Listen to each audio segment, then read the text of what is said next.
Eu quero convidá-lo a abrir a sua Bíblia no Evangelho de Mateus, capítulo número 4, do verso 12 ao verso 17. Agora a igreja ficou informatizada. O pastor fala aqui, já aparece aí o texto. Você pode deixar, já que você está lá me ajudando aí, no versículo 17. Depois, se puder dar um foco central aí no 17, fica no 17. Então vamos ler juntos. Aliás, eu irei ler, desculpe. Mateus capítulo 4, de 12 a 17. Ouvindo, porém, Jesus que João fora preso, retirou-se para a Galiléia e, deixando Nazaré, foi morar em Cafarnaum, situada à beira-mar, nos confins de Zebulon e Naftali, para que se cumprisse o que fora dito por intermédio do profeta Isaías: terra de Zebulon, terra de Naftali, caminho do mar, além do Jordão, Galiléia dos gentios. O povo que jazia em trevas viu grande luz, e os que viviam na região e sombra da morte resplandeceu-lhes a luz. Daí por diante passou Jesus a pregar e a dizer: arrependei-vos, porque está próximo o reino dos céus. Eu sempre me esqueço que a igreja está usando a nova versão. Eu não estou com a minha antiga aqui. Eu ainda esqueço disso, mas é a mesma revista e atualizada do Almeida. Só que tem umas palavrinhas diferentes, você deve ter notado algumas coisas diferentes. Mas tudo bem. Lá em Niterói não tinha esse culto de ações de graça.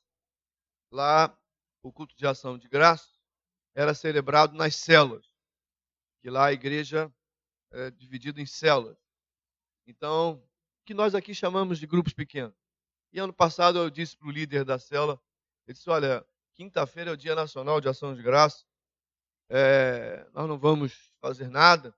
Ele disse: então você está encarregado de pregar, mas vai ser na minha casa. Tá bom. Então o nosso grupo tem uns 15 pessoas, mais ou menos. E fizemos lá o culto de ações de graça com 15 pessoas. Para minha alegria e surpresa, esse ano o culto foi na igreja. Um dos pastores convocou a igreja para o Dia Nacional de Ação de Graça. Lá no Rio não tem, em Niterói pelo menos, não tem muito esse costume de ação de graça. E eu fiquei muito feliz com a celebração do Dia Nacional de Ação de Graça na igreja. E o culto foi mais ou menos parecido como é aqui. Louvor e compartilhar. Várias pessoas foram à frente agradecer a Deus pelas bênçãos recebidas nesse ano, como eu sei que é aqui também. Né?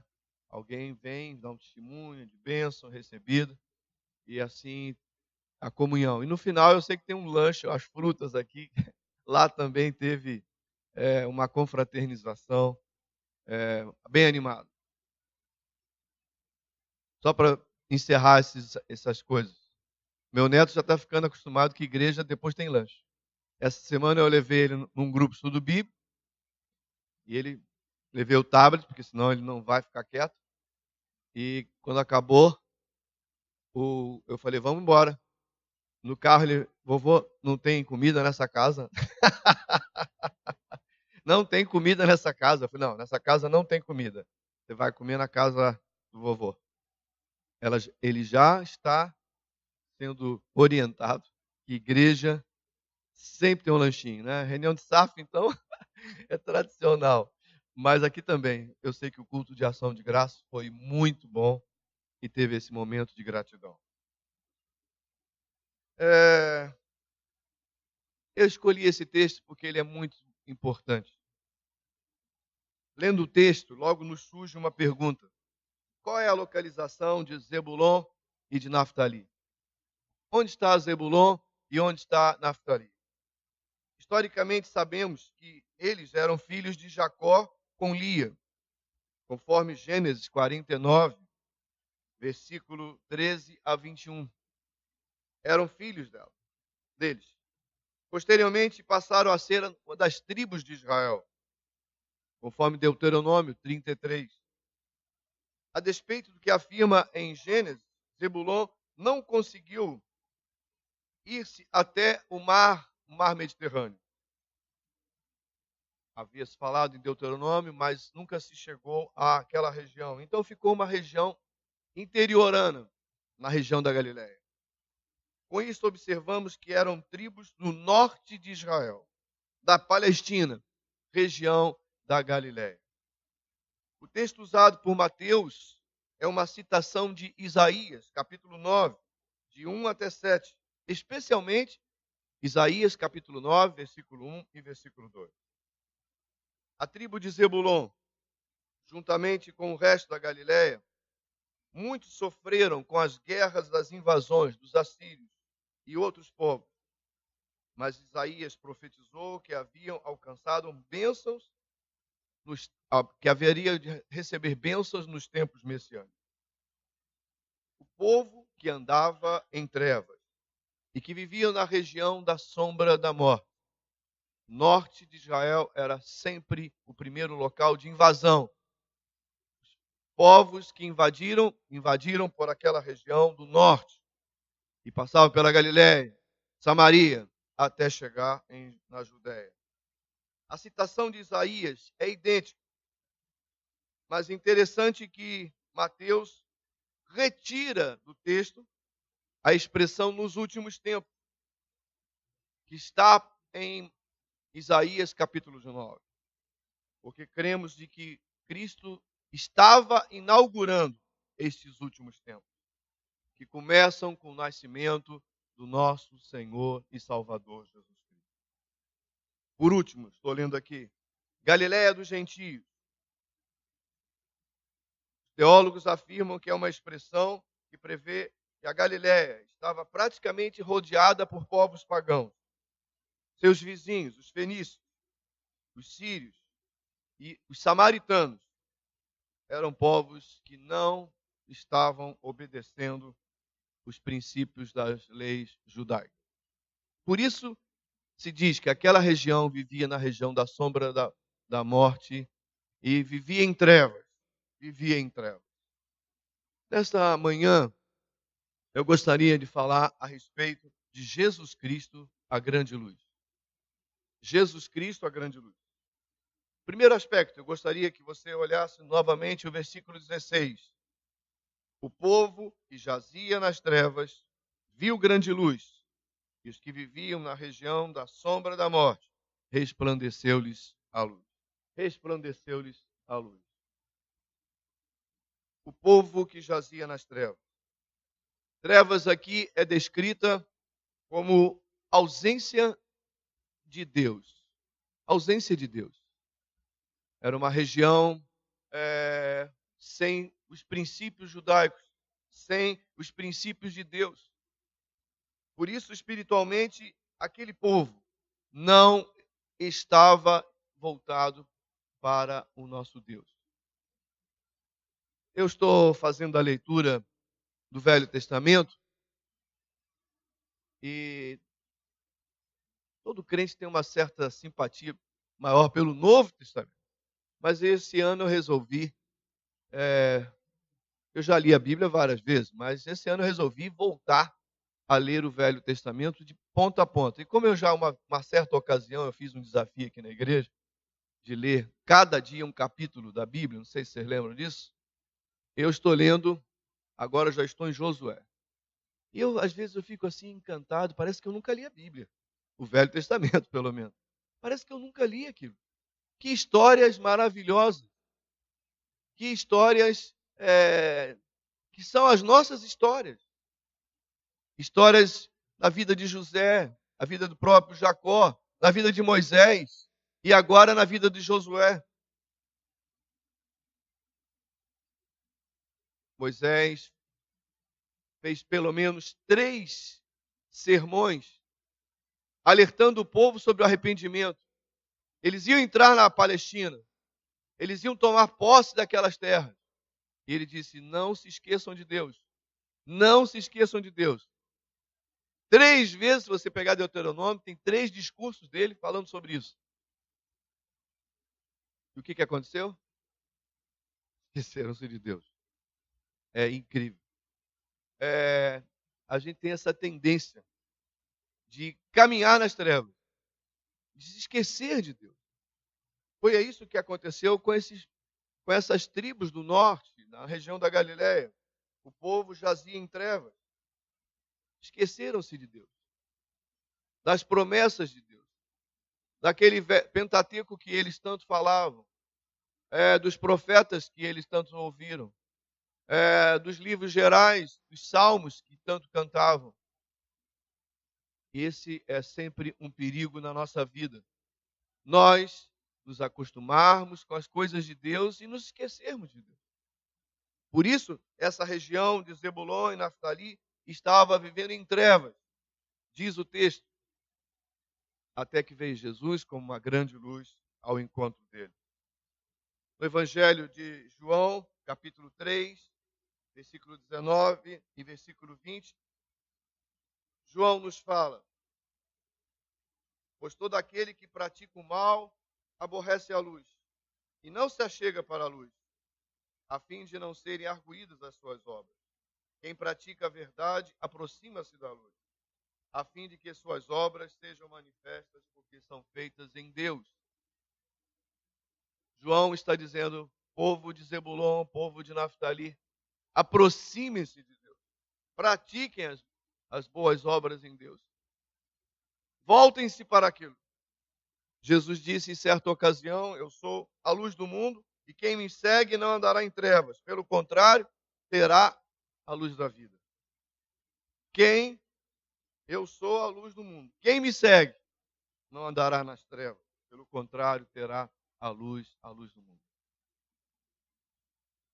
Zebulon estava em trevas, longe de Deus, longe dos caminhos de Deus. Mesmo conhecendo todos aqueles princípios do Velho Testamento, estavam longe de Deus. Jesus então chega e dá essa mensagem principal, versículo 17, essa é a mensagem dele. Jesus passou então a pregar ali em Zebulon e Naftali: arrependei-vos, porque está próximo o reino dos céus. Está próximo o reino dos céus. Então esse é o primeiro aspecto que ele fala a respeito dessa sombra, desse vale da sombra da ausência de Deus. E Jesus começa então a bater nessa tecla e a pregar isso.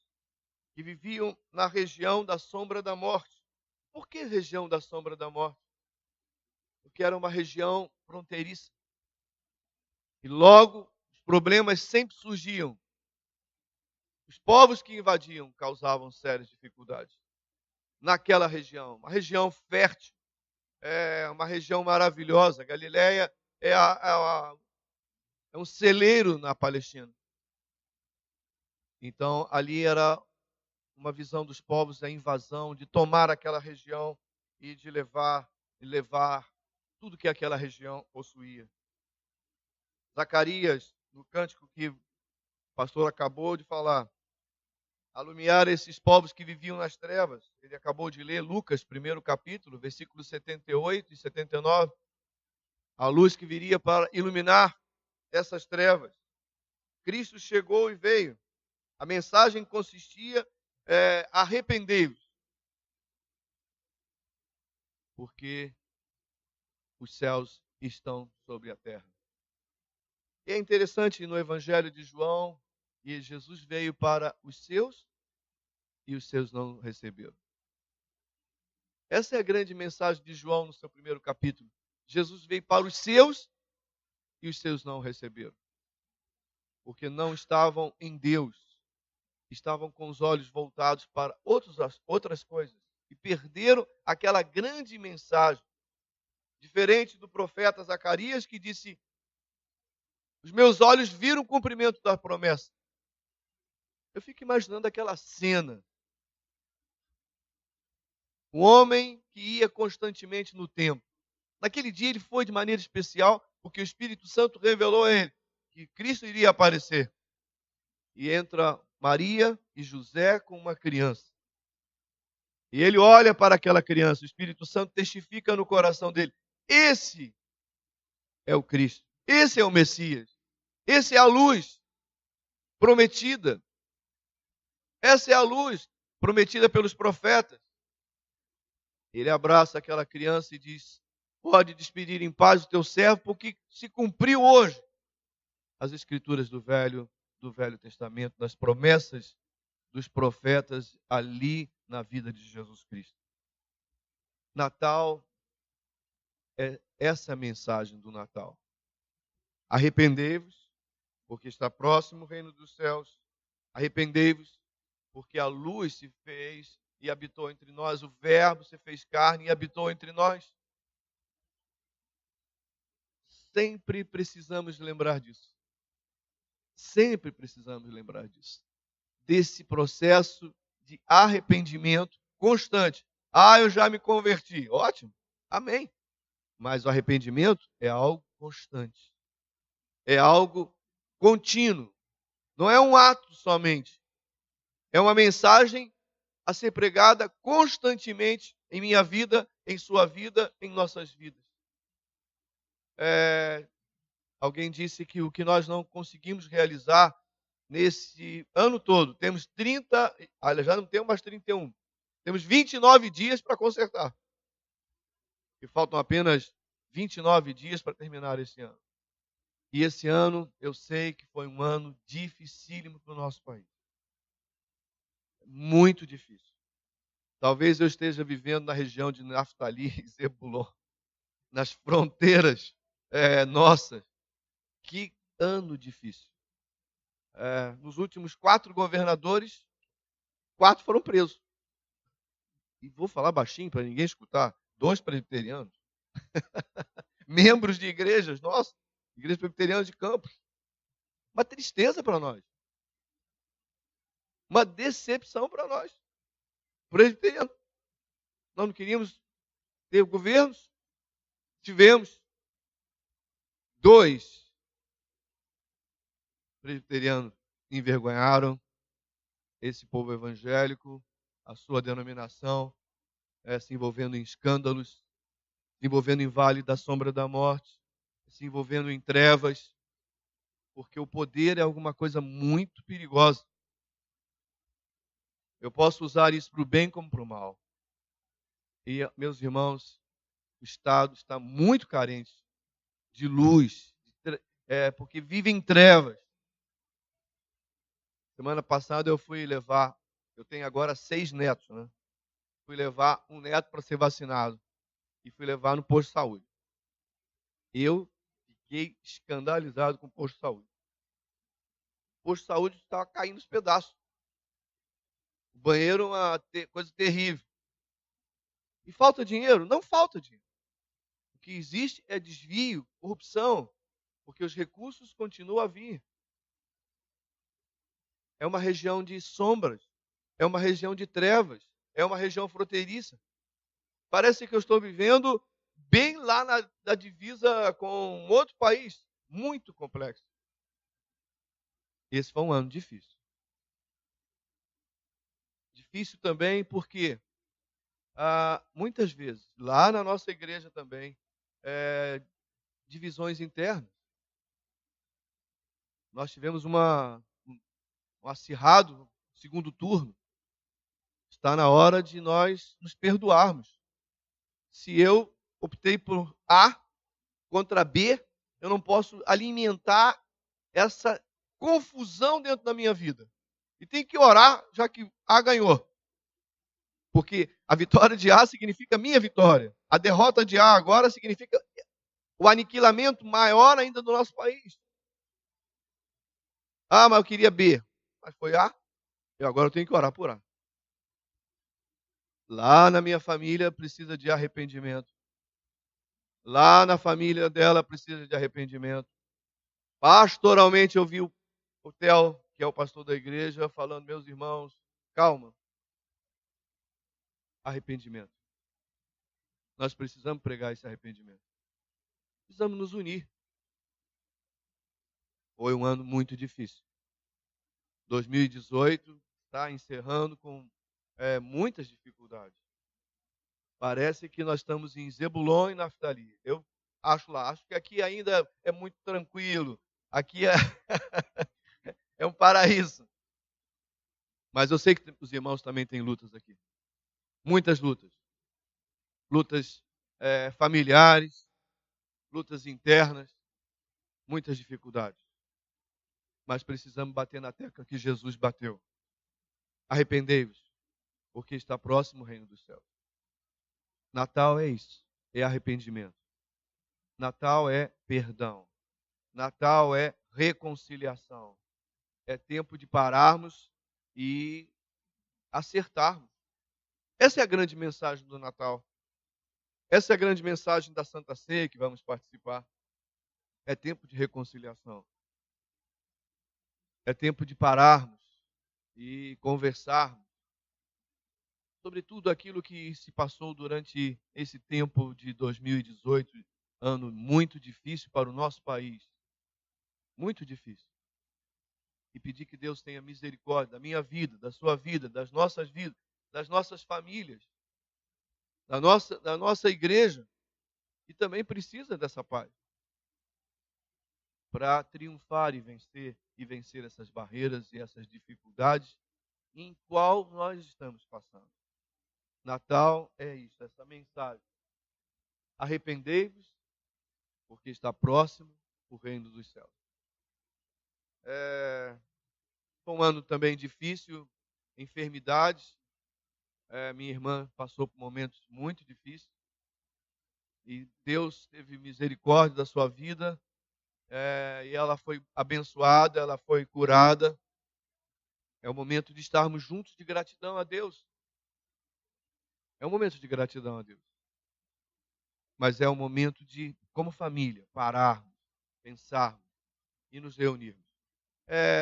Talvez eu não pregue antes do Natal, porque eu vou viajar na próxima semana, mas eu sempre gosto de lembrar aquilo. Os veteranos já sabem. Sermão é quase o mesmo. Natal não dá para ser um dia sem pelo menos abrir a Bíblia e fazer uma oração. É muito difícil para mim entender, reunir a família toda. Mas os meus filhos já não estão mais na igreja. Ótimo, melhor momento então de pregar uma mensagem para eles. Dá licença um pouquinho. Às vezes a gente, como avô, tem que fazer isso, né? Como avó, como pai, como mãe, como tio. Eu quero ler um versículo da Bíblia. E quero fazer uma oração. E quero lembrar o sentido do Natal. E o sentido do Natal é esse. Arrependei-vos, porque está próximo o reino dos céus. É o Verbo que se fez carne e habitou entre nós. É a luz que veio às trevas.